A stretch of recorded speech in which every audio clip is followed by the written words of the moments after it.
پیش خدمت ہے ڈوگو فائٹرز۔ میں ابھی معلوم کرتا ہوں، جانسن نے ہونٹ چباتے ہوئے کہا اور جلدی سے ریسیور اٹھا کر اس نے فون پیس کے نیچے لگا ہوا ایک بٹن دبا کر اسے ڈائریکٹ کیا اور اس نے جلدی نمبر گھمانے شروع کر دیے۔ یس۔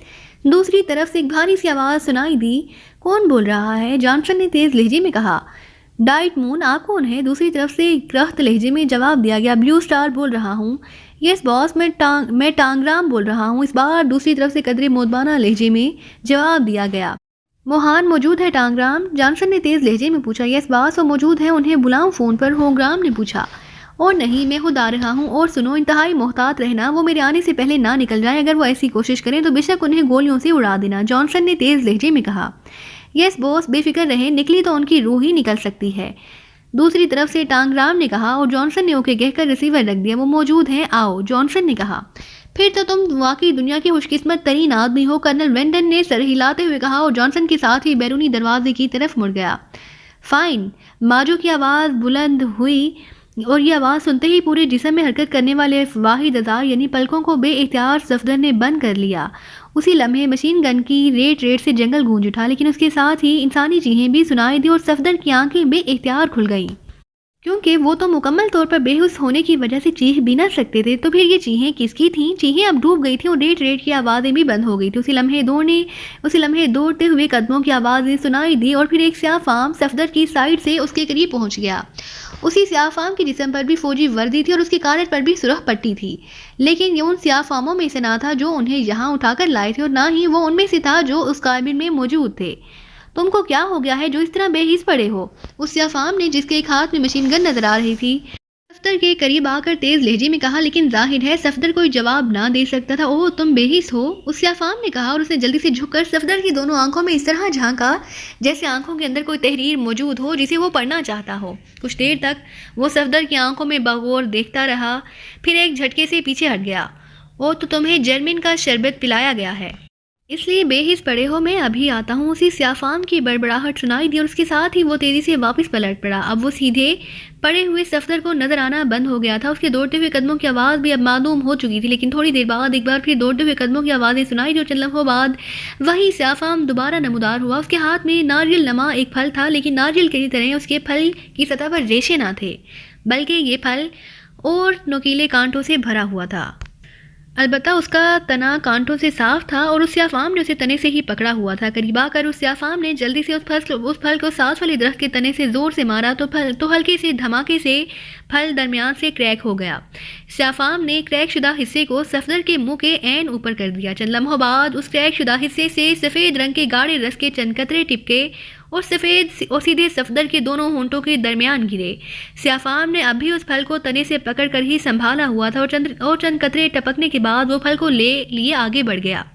صفدر چونکہ گردن نہ ہلا سکتا تھا اس لیے وہ دیکھ تو نہ سکا، لیکن اسے معلوم ہو گیا کہ یہ سیاہ فام یہ رس اس کے ساتھیوں کے منہ میں ٹپکانے گیا ہے۔ پھر اچانک صفدر کو اپنے منہ میں تیز کڑواہٹ کا احساس سا ہونے لگا۔ یہ کڑواہٹ اس قدر تیز تھی کہ جیسے صفدر کے حلق میں کسی نے کونین کا پورا پیکٹ ڈال دیا ہو، لیکن کڑواہٹ کا احساس ہوتے ہی یکلخت صفدر کو اپنے جسم میں حرکت کا احساس ہونے لگا اور زیادہ سے زیادہ چند لمحوں بعد ہی صفدر کی گردن خود بخود اس طرف کو گھوم گئی جدھر وہ سیاہ فام گیا تھا۔ صفدر نے دیکھا کہ وہ سیاہ فام تنویر کے منہ میں وہ رس ٹپکا رہا تھا۔ صفدر ایک جھٹکے سے اٹھ بیٹھا اور حقیقتاً اس وقت اس کے اندر مسرت کا جوالا مکھی پھوٹ پڑا تھا کہ نہ صرف وہ یقینی موت سے بچ گیا تھا بلکہ اس بے بسی اور مفلوج پن سے بھی اسے نجات مل گئی تھی۔ دوسرے لمحے وہ اٹھ کر کھڑا ہو گیا تھا۔ منہ میں کڑواہٹ ابھی تک موجود تھی، لیکن اب اس کا جسم پوری طرح حرکت میں آ گیا تھا اور پھر اس نے سامنے موجود سمیت اس کے 3 ساتھیوں کو گولیوں سے چھلنی لاشیں بھی پڑی دیکھ لی تھی۔ شکریہ دوست، تم نے تو ہمارے لیے رحمت کا فرشتہ ثابت ہوئے ہو، صفدر نے مسکراتے ہوئے کہا۔ تم وہی ایگریمنٹ سیاہ ہو جو ہمارے چیف سے ملنے آ رہے تھے، سیاہ فام نے قریب آتے ہوئے کہا۔ پھل وہ پہلے ہی گڑے میں پھینک چکا تھا۔ اسی لمحے جولیا اور تنویر بھی اٹھ کر بیٹھ چکے تھے۔ ہاں، لیکن پہلے بھی ہم اس کالر والی سرخ پٹی سے مار کھا گئے ہیں۔ او، میں سمجھ گیا، بہرحال یہاں سے فوراً نکل چلو، کسی بھی وقت کوئی یہاں آ سکتا ہے، آگے جا کر باتیں کریں گے، سیاہ فام نے کہا اور تیزی سے دائیں طرف کو دوڑ پڑا۔ آؤ بھائی، قدرت نے بھی فی الحال ہمیں نئی زندگی دے دی ہے، آگے جو ہوگا دیکھا جائے گا، صفدر نے اپنے ساتھیوں سے کہا اور اس طرف کو بڑھ گیا جدھر ماجو اور اس کے ساتھیوں کی لاشیں پڑی ہوئی تھیں۔ خدا کی پناہ صفدر، کس قدر خوفناک دھوکہ ہوا ہے ہم سے، اگر یہ شخص نہ آ جاتا تو اب تک ہم ختم ہو چکے ہوتے، جولیا نے بے اختیار جھرجھری لیتے ہوئے کہا۔ مشین گنیں اٹھاؤ اور یہاں سے نکلو، ابھی یہاں ہمارے لیے خطرات موجود ہیں، صفدر نے ایک مشین گن اٹھاتے ہوئے کہا۔ تنویر اور جولیا نے بھی مشین گنیں سنبھال لی۔